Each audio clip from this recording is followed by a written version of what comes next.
ನಮಸ್ಕಾರ ವೀಕ್ಷಕರೇ. ನಾನಿವಾಗ ಎಲ್ಲರೂ ಚೆನ್ನಾಗಿದ್ದೀರಾ ಅಂದ್ಕೊತೀನಿ.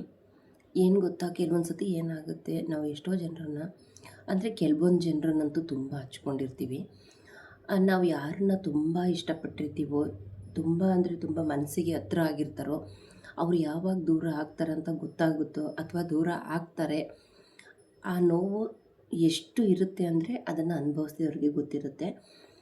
ಸೊ ಅದು ಯಾಕಾಗುತ್ತೆ, ಆ ಸಂಬಂಧದಲ್ಲಿ ಏನು ಬಿರುಕು ಬರುತ್ತೆ, ಆ ಥರ ಸಂಬಂಧಗಳಲ್ಲಿ ಯಾವ ಯಾವ ತಪ್ಪುಗಳು ನಡೀತವೆ ಅನ್ನೋದ್ರ ಬಗ್ಗೆ ನಾನು ಒಂದೆರಡು ಟಿಪ್ಸನ್ನು ನಿಮ್ಮ ಹತ್ರ ಹಂಚ್ಕೊಳ್ಳೋಕೆ ಇಷ್ಟಪಡ್ತೀನಿ. ಏನು ಅಂದರೆ, ಮೊದಲಿಗೆ ಈ ಹುಡುಗ ಆಗಿರಲಿ ಹುಡುಗಿ ಆಗಿರಲಿ, ಫಸ್ಟು ಅಲ್ಲಿಂದನೇ ಬರ್ತೀನಿ. ಇವಾಗ ರನ್ನಿಂಗಲ್ಲಿ ನಡೀತಾ ಇರೋದು ಅದೇ ವಿಷಯ. ಏನಂದರೆ, ಇಬ್ಬರು ಒಬ್ರಿಗೊಬ್ರು ಇಷ್ಟಪಡ್ತಿದ್ರೆ ಪದೇ ಪದೇ ಹೋಗ್ಬಿಟ್ಟು ನಾನು ನಿನಗೆ ಇಷ್ಟನಾ, ನಾನು ನಿನಗೆ ನಿಜವಾಗ್ಲೂ ಇಷ್ಟನಾ, ಈ ಥರ ಪದಗಳನ್ನು ನೀವು ಬಳಸೋಕ್ಕೆ ಹೋಗಬೇಡಿ. ಪದೇ ಪದೇ ಈ ಥರ ವರ್ಡ್ಗಳನ್ನ ಬಳಸೋದ್ರಿಂದ ನಿಮ್ಮ ಇಂಪ್ರೆಷನ್ನ ನೀವೇ ಹಾಳು ಮಾಡ್ಕೊತೀರ. ಸೊ ಈ ಥರ ವರ್ಡ್ಗಳನ್ನ ಬಳಸೋದನ್ನು ಕಡಿಮೆ ಮಾಡಿ. ಸೆಕೆಂಡ್ ಒನ್, ನೀವು ಅವರು ನಿಮ್ಮನ್ನು ಇಷ್ಟಪಡ್ತಾ ಇದ್ದಾರೆ ಅಂತ ಗೊತ್ತಾದ ಮೇಲೆ ಸೈಲೆಂಟ್ ಆಗಿರಿ. ಏನು ಮಾತಾಡೋಕ್ಕೆ ಹೋಗಬೇಡಿ. ಜಾಸ್ತಿ ಓವರಾಗಿ ಮಾತಾಡೋದು, ಜಾಸ್ತಿ ಓವರಾಗಿ ರಿಯಾಕ್ಟ್ ಮಾಡೋದು ಕೂಡ ನಿಮ್ಮ ವ್ಯಾಲ್ಯೂವನ್ನು ಅಲ್ಲಿ ಕಡಿಮೆ ಮಾಡುತ್ತೆ. ಸೊ ಹಾಗಿರುವಾಗ ಅವರು ನಿಮ್ಮನ್ನು ಇಷ್ಟಪಡ್ತಾ ಇದ್ದಾರೆ ಅಂತ ನಿಮಗೆ ಎಲ್ಲ ರೀತಿಯಲ್ಲಿ ಅರ್ಥ ಆಗ್ತಾನೆ ಇರುತ್ತೆ. ಯಾಕಂದರೆ ನಿಮಗೆ ಬೇಕಾದ ವಸ್ತುಗಳನ್ನ ಅವರು ಕೇಳ್ದೇನೆ ನಿಮಗೆ ತಂದು ಕೊಡ್ತಾ ಇರ್ತಾರೆ. ನಿಮ್ಮನ್ನು ಎಷ್ಟು ಸಾಧ್ಯನೋ ಅಷ್ಟು ಖುಷಿಯಾಗಿ ಇಟ್ಕೊಳ್ಳೋಕ್ಕೆ ಅವರು ನೋಡ್ತಾ ಇರ್ತಾರೆ. ಅದು ನಿಮಗೆ 100% ಫೀಲ್ ಆಗುತ್ತೆ. ಆ ಟೈಮಲ್ಲಿ ಸೈಲೆಂಟ್ ಆಗಿರಿ, ಯಾವುದಕ್ಕೂ ರಿಯಾಕ್ಟ್ ಮಾಡೋಕ್ಕೆ ಹೋಗಬೇಡಿ. ಇದರಿಂದ ನಿಮ್ಮ ಮೇಲೆ ಪ್ರೀತಿ ಜಾಸ್ತಿ ಆಗುತ್ತೆ. ಅಲ್ಲಿ ಪ್ರೀತಿ ಜಾಸ್ತಿ ಆಗೋದ್ರಿಂದ ನಿಮ್ಮ ವ್ಯಾಲ್ಯೂ ಜಾಸ್ತಿ ಆಗುತ್ತೆ.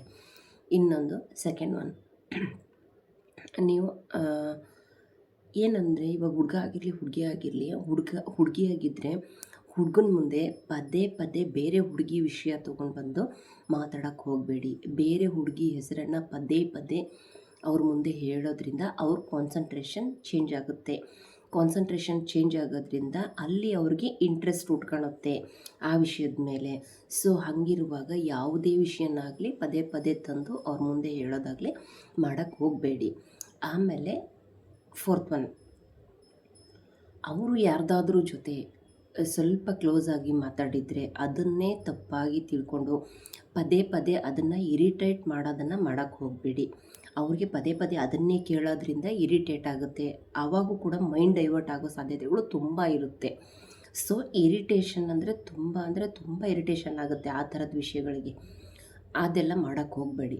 ಯಾಕಂದರೆ ಬರೀ ಇದಷ್ಟೇ ಅಲ್ಲ, ಹುಡುಗ ಹುಡುಗಿ ಸಂಬಂಧನೇ ಅಲ್ಲ, ಒಂದು ಅಕ್ಕ ತಂಗಿ ಸಂಬಂಧ ಆಗಿರ್ಬೋದು, ಅಣ್ಣ ತಮ್ಮನ ಸಂಬಂಧನ, ಗಂಡ ಹೆಂಡತಿ ಸಂಬಂಧ, ಈ ಥರ ಎಲ್ಲ ಸಂಬಂಧಗಳಿಗೂ ಅಷ್ಟೇ ನೋಡಿ. ಜೀವನದಲ್ಲಿ ಸಂಬಂಧಗಳು ಅಂದರೆ ತುಂಬ ಮುಖ್ಯ. ಬಟ್ ಅದರ ಅರ್ಥನೇ ಗೊತ್ತಿಲ್ಲದೆ ನಾವೇನು ಮಾಡ್ತೀವಿ ಅಂತಂದರೆ, ಚಿಕ್ಕ ಚಿಕ್ಕ ವಿಷಯಗಳಿಗೆ ಎಲ್ಲ ಸಂಬಂಧಗಳನ್ನ ಕಳ್ಕೊತೀವಿ. ಈಗ ನೋಡಿ, ಅಣ್ಣ ಆಸ್ತಿ ವಿಷಯಕ್ಕೆ ಜಗಳ ಮಾಡಿ ಅವ್ರ ಸಂಬಂಧಗಳನ್ನ ಅವ್ರು ಹಾಳು ಮಾಡ್ಕೊತಾರೆ. ಸೊ ಅವರಿಂದ ದೂರ ಆಗ್ತಾರೆ, ಬಿಟ್ಟು ಹೋಗ್ತಾರೆ. ಈ ಗಂಡ ಹೆಂಡತಿ ಒಂದು ಚಿಕ್ಕ ಕಾರಣಕ್ಕೋಸ್ಕರ ಡ್ರೈವರ್ಸ್ ತಗೊತಾರೆ. ಹೀಗೆ ಏನು ಗೊತ್ತಾ, ಒಂದು ಮಾತು ಹೇಳ್ತಾರೆ ಗೊತ್ತಾ, ನಾನಿಲ್ಲ ಅಂದರೆ ಅವಾಗ ಗೊತ್ತಾಗುತ್ತೆ ನಿಮಗೆ ಅಂತ. ನೋಡಿ, ಅದು ನಿಜನೇ. ದಯವಿಟ್ಟು ಏನಾಗುತ್ತೆ ಗೊತ್ತಾ, ನಾವು ನಮ್ಮ ಕೈಯಲ್ಲಿದ್ದ ಕಲ್ಲನ್ನು ಎಸೆಯೋವರೆಗೂ ಗೊತ್ತಾಗಲ್ಲ ಅದು ವಜ್ರ ಅಂತ. ಸೊ ನಾವು ಆ ವಸ್ತು ಕಳ್ಕೊಂಡ್ಮೇಲೆ ನಮ್ಗೆ ಅದ್ರ ಬೆಲೆ ಏನು ಅಂತ ಗೊತ್ತಾಗುತ್ತೆ. ಹಾಗಿರುವಾಗ ಯಾವುದೇ ಸಂಬಂಧ ಆಗಿರಲಿ, ಇರುವಾಗ ಅದನ್ನು ಪ್ರೀತಿಯಿಂದ ಉಳಿಸ್ಕೊಂಡು ಹೋಗೋಣ ಅಂತ ಹೇಳ್ತಾ ನನ್ನ ಈ ಟಾಪಿಕ್ನ ಮುಗಿಸ್ತೀನಿ. ಮತ್ತೆ ಸಿಗ್ತೀನಿ. ನಮಸ್ಕಾರ.